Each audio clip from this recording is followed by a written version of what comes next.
Una cuestión clave en Estados Unidos, la crisis del techo de deuda. Saludamos a Jay Kaeppel, es Senior Research Analyst and Sentiment Trader. Jay, thank you so much for having us a few minutes. Thank Good you for afternoon having from me Spain. on.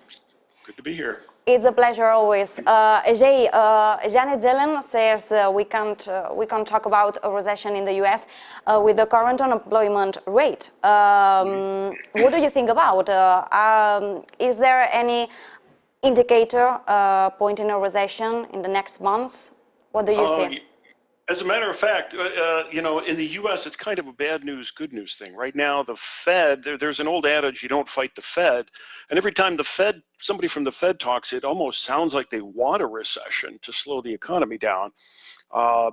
But there's bad news and there's good news. We'll start with the bad news. I have some charts to share. The first one that I have shows the S&P 500 index on the top, and then on the bottom is what we call the sentiment trader macro index model, which just looks at a bunch of hard economic data to divine the current state of the economy.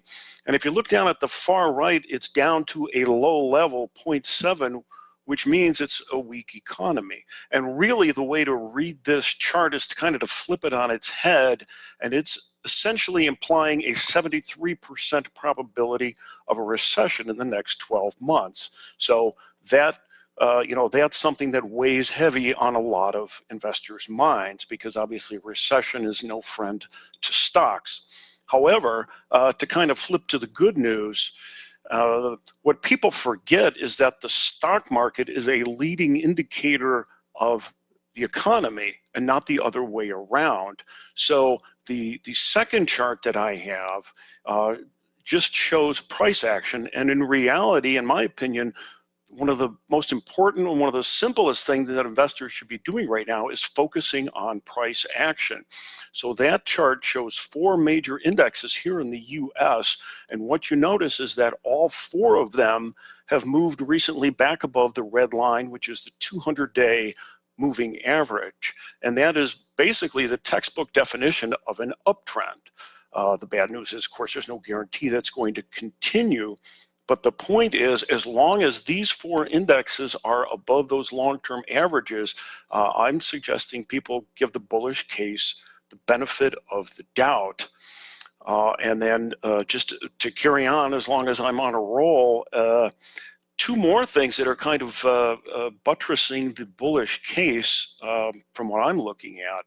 The third chart is a sentiment indicator. It's the sentiment trader panic euphoria model. And you have the stock market on the top, and then the indicator is on the bottom. And the one thing that never changes is human nature. And as the stock market goes down, down, down, sentiment gets worse. People get more bearish. And you can see it in this chart. And they get more bearish to the point where they reach a low enough level that we reach capitulation. And if we look at the far right-hand side of this particular chart, we see that we just recently got a buy signal here. Now, no indicator guarantees a bull market, but the history of this indicator is following the red dots that you see, the market's been higher about 93% of the time a year later, with an average gain of 25%. So again, you know, it's easy to say, wow, that seems pretty optimistic, but the real point is it's time to give the bullish case the benefit of the doubt.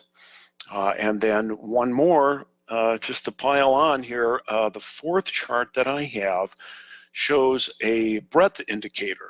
And this one shows the NASDAQ 100 index on the top, which is a little more volatile than the S&P.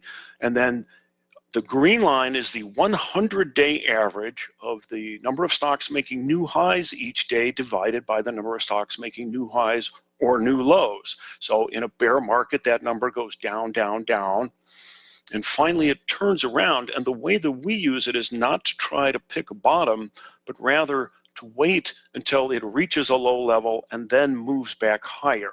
And that's what the red dots on this particular chart denote, is when it got back above a certain level, it has historically served as something of an all clear signal. And the history of this one, 100% of these red dots have been followed by the NASDAQ being higher 1 year later. And interestingly, the average 12-month gain has been about 35%. And again, I'm not predicting that will be the case here, but just one more thing to kind of make me think I should be in the market as long as price action is holding up. And Jay, when you talk about giving the bullish investors the benefit of the doubt, do you mean they could be right right now with this optimism? Yes. Yes, I'm looking for some follow-through in the market. And the thing as a trader is, important thing is to separating analysis from actual trading. The analysis that I'm looking at right now is net bullish. So that's why I keep saying I'm looking to be bullish on the market. But you also have to pay attention to reality, and that's the price action chart that I just showed. If those start to break down, then I will have to move back out of the market. But for now, going to see where it goes. And, I would like to ask you about the U.S. debt ceiling crisis, because we are seeing how this is a headache for Joe Biden. I don't know if markets are expressing their worries about. Do you think a deal between Democrats and Republicans is possible? Is it in price in markets in this moment? Well, as far as right now, the debt ceiling, I've taken a look. I've never found any correlation between debt ceiling and stock prices. And so, I try to be as objective as possible in analyzing things. Republicans versus Democrats, there's no way to analyze that. That's just kind of always a mess. So instead of really, for me, instead of focusing on the politics, try to focus on the objective indicators. So right now, like I said, the overall, the trend as I see it is up. One other factor is seasonality, which is a little out there for a lot of people, but the best 10 months of the four-year election cycle here in the US is October 1st of the midterm year, which started last year, through July of the pre-election year. And so we're right in the middle of that, and I think that could tip things more to the bullish side.